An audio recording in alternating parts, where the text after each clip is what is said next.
होळी रे होळी पुरणाची पोळी, रंगांबरोबरच चवींचाही सण म्हणजे होळी।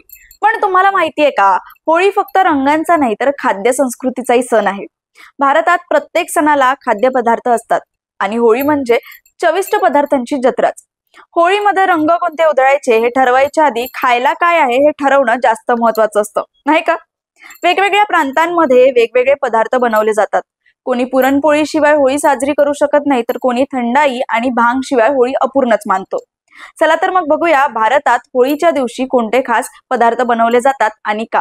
नमस्कार, मी रश्मी खेडीकर आणि तुम्ही पाहतात नवराष्ट्र। महाराष्ट्रात होळी आली की घराघरात पुरणपोळीचा गोड सुगंध दरवळतो। महाराष्ट्रात होळी म्हटलं की पुरणपोळी शिवाय सण अपूर्णच। गव्हाच्या पोळीमध्ये डाळ आणि गुळाचं गोडसर सारण आणि त्यावर साजूक तूप, आहा। ही पोळी फक्त गोड नाही तर कुटुंबाच्या एकत्र येण्याचा, प्रेमाचा आणि आनंदाचा एक भाग आहे। बरं, आता हे झालं पुरणपोळीचं, पण गुजिया की बात ही कुछ और है। गुजिया हा उत्तर भारतातला होळीचा स्पेशल पदार्थ। मावा, सुकामेवा आणि तूप याचं जबरदस्त कॉम्बिनेशन। ही तोंडात विरघळणारी मिठाई होळीच्या गोडव्याला आणखी वाढवते।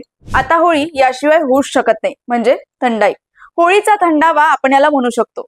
होळीच्या रंगबिरंगी वातावरणात जर काही फ्रेशनेस देणारं असेल तर ते म्हणजे थंडाई। बदाम, वेलदोडा, केशर आणि मसाल्यांचं भन्नाट मिश्रण, एकदम एनर्जेटिक। पण काही जणांसाठी थंडाई म्हणजे साधं पेय नाही, भांगवाली थंडाई, पण जरा जपून। जास्त झाली तर रंग विसराल आणि सरळ झोपून जाल। आता भांग रंगांचा सखा की धिंगाणा हे तुम्हीच ठरवा बाबा।